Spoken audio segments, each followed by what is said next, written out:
ఇంకెన్నాళ్ళు రెంటింట్లో ఉంటాం? సొంత ఇంటి కలను నెరవేర్చుకుందాం. Suman TV biggest property expo October 18th, 19th HSCC Novotel Hyderabad. ఇప్పుడే ఫ్రీ ఎంట్రీ కోసం కాల్ చేయండి.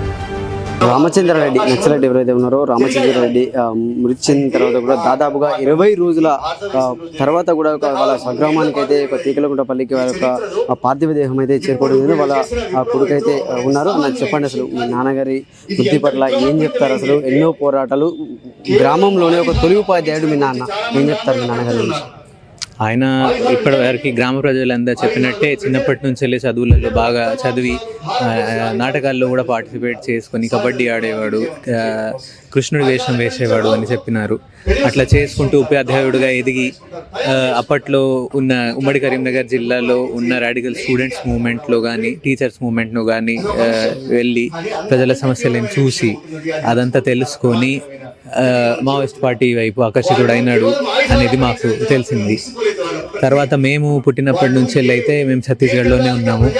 మా అమ్మ, నాన్న, మా అక్కతో పాటు అందరం కలిసి అక్కడే ఉండి చదువుకున్నాము 2008 వరకు. అక్కడే చదువుకున్న తర్వాత 2008లో మా అమ్మని అరెస్ట్ చేశారు. అప్పటి ఛత్తీస్గఢ్ ప్రభుత్వం సల్వాజుడుం పేరుతోటి ఆదివాసీల మీద చేస్తున్న అత్యాచారాలని ఒక సీడీ లాగా తీసి దాన్ని అక్కడ ఉన్న ఎమ్మెల్యేస్కి పంపించేసినారు అనేది ఒక ఆరోపణ పెట్టి అరెస్ట్ చేసి 11 ఏళ్ళు తను జైలు శిక్ష అనుభవించి బయటికి వచ్చింది. అప్పుడే 2008 నుంచి వెళ్ళే మాకు నాన్నతోటి ఏం కాంటాక్ట్ లేకుండా పోయింది. తర్వాత మళ్ళీ మొన్న సమాచార పత్రాల ద్వారా అయితే ఆయన ఏం పోస్ట్లో ఉన్నాడు, ఏం చేస్తున్నాడు అని తెలిసేది. కానీ మొన్న 22 సెప్టెంబర్ నాడు ఇట్లా ఒక ఇద్దరిది ఎన్కౌంటర్ జరిగిందన్న విషయం మేము తెలుసుకొని అక్కడ ఉన్న పోలీసు వాళ్ళని కన్ఫర్మ్ చేయండి, ఈ మాట మేము వస్తున్నాం అక్కడికి, శవాన్ని మాకు చూపించండి పోస్ట్ మార్టం కంటే ముందు, చట్ట ప్రకారం మేము అక్కడ ఉంటాము, మా ముందు ఎగ్జామినేషన్ చేయించండి, తర్వాత పోస్ట్ మార్టం చేయించండి అని చెప్పినా కూడా దానికి స్పందించకుండా వీళ్ళు సెంట్రల్ కమిటీ మెంబర్ అయ్యి గార్డ్స్ ఎవరు లేకుండా వీళ్ళిద్దరే చనిపోవడం అనేది మాకు అనుమానం వచ్చి హైకోర్టుని ఆశ్రయించినాం. మేము హైకోర్టు త్వరగా వినడానికి నిరాకరించినందువల్ల సుప్రీంకోర్టుకి వెళ్ళినాము. సుప్రీంకోర్టు త్వరగా వినండి, అట్లాగే బాడీని భద్రపరచండి అని చెప్తే తర్వాత దసరా సెలవుల తర్వాత హైకోర్టు, ఛత్తీస్గఢ్ హైకోర్టు విని దాంట్లో చాలా పోస్ట్ మార్టం రిపోర్ట్ వీడియో ఇవ్వాలి అని చెప్పింది మాకు. అది చూస్తే చాలా గాయాలు ఉన్నాయి, అవి పోస్ట్ మార్టం రిపోర్ట్లో చెప్పలేదు అని అదంతా మేము చెప్పుకుంటూ పోతే, కాదు అసలు మీరు కోర్టుకి ఎట్లా వస్తారు, ఆయన ఇంత ఒక నక్సలైట్, ఆయన మావోయిస్ట్, ఆయన పైన ఎన్ని కేసెస్ ఉన్నాయి, అన్ని కేసెస్ ఉన్న వాళ్ళది అది ఎట్లా ఎన్కౌంటర్ అయింది అని మీరు వచ్చి చెప్పేస్తే నమ్మాలా మేము అంటే మీరు నమ్మకండి, అందుకని మీరు నమ్మకండి, మేము కూడా నమ్ముతలేము. కాబట్టి ఒక న్యాయ విచారణ జరిపించండి. ఆ పోస్ట్ మార్టం రిపోర్ట్కి వీడియో మ్యాచ్ అవ్వతలేదు కాబట్టి ఒక రీపోస్ట్ మార్టం జరిపించండి అని మేము కోరినాము.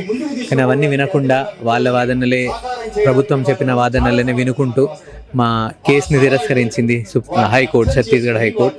దాని తర్వాత మేము మళ్ళీ సుప్రీంకోర్టుని ఆశ్రయించినాము.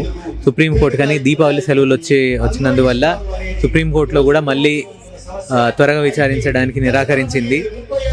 అప్పుడే మాకు అక్కడ ఛత్తీస్గఢ్ పోలీసు వాళ్ళు, ఛత్తీస్గఢ్ డిస్ట్రిక్ట్, అక్కడ నారాయణపూర్ డిస్ట్రిక్ట్ అడ్మినిస్ట్రేషన్ వాళ్ళు మీరు బాడీని తీసుకెళ్ళండి వెంటనే వచ్చి, లేదంటే మేము మేమే కాల్ చేస్తామని మాకు ఆర్డర్ ఉంది అని చెప్పినారు. అది రాజ్యాంగం ప్రకారం మాకున్న హక్కుకి వ్యతిరేకం అవుతుంది, మా మౌలిక హక్కులకి వ్యతిరేకంగా ఉంటుంది.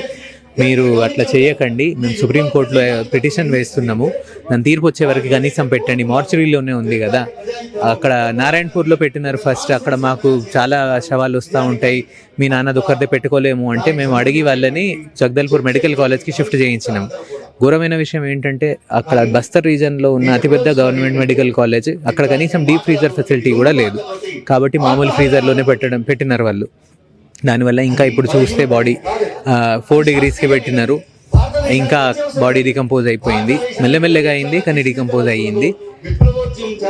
అట్లా మా పైన పోలీసు వాళ్ళు మరి ఒత్తిడి పెట్టడం మొదలు పెట్టినారు. మీరు తీసుకెళ్ళకపోతే కాల్ చేస్తాం మీ వల్ల ఖచ్చితంగా అనేసరికి కోర్టులో ఆశ్రయించాము మళ్ళీ అని అంటే సెలవులు ఉండేసరికి మాకు తప్పనిసరి పరిస్థితుల్లో బాడీని తీసుకురావాల్సి వచ్చింది. కానీ ఇప్పటికీ మా పిటిషన్ సుప్రీంకోర్టులోనే ఉంది.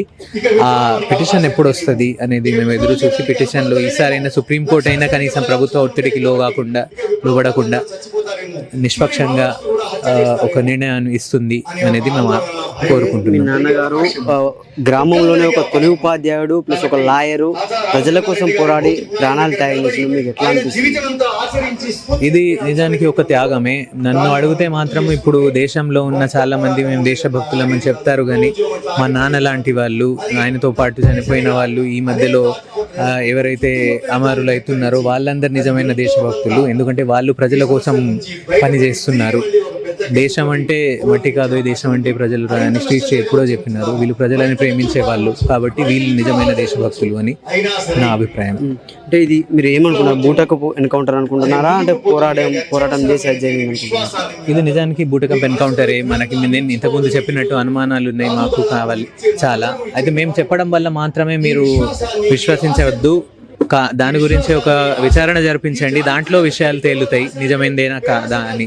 ఒకవేళ మీరు నిజమైన ఎన్కౌంటరే అని అనుకుంటున్నట్టయితే, నిజంగానే చేసినట్టయితే, పోస్ట్ మార్టం అన్నీ సక్రమంగా చేసినట్టయితే ఎందుకు ప్రభుత్వం భయపడుతున్నది, ఎందుకు అపోజ్ చేస్తున్నది కోర్టులో రీపోస్ట్ మార్టం చేయకుండా, మళ్ళీ న్యాయ విచారణ చేయకుండా అనేది మా ప్రశ్న. అట్లా వాళ్ళు దాన్ని ఏదో విషయం దాచుతున్నారు. వీళ్ళ ఇద్దరిని పట్టుకొని చాలా చిత్రహింసలు పెట్టిన తర్వాత కాల్చి చంపినారు కాబట్టి వీళ్ళు ఇదంతా దాచుతున్నారు. మేము అడిగిన విచారణకి రీపోస్ట్ మార్టంకి ఒప్పుకోవట్లేదు అని మేము అనుకుంటున్నాం.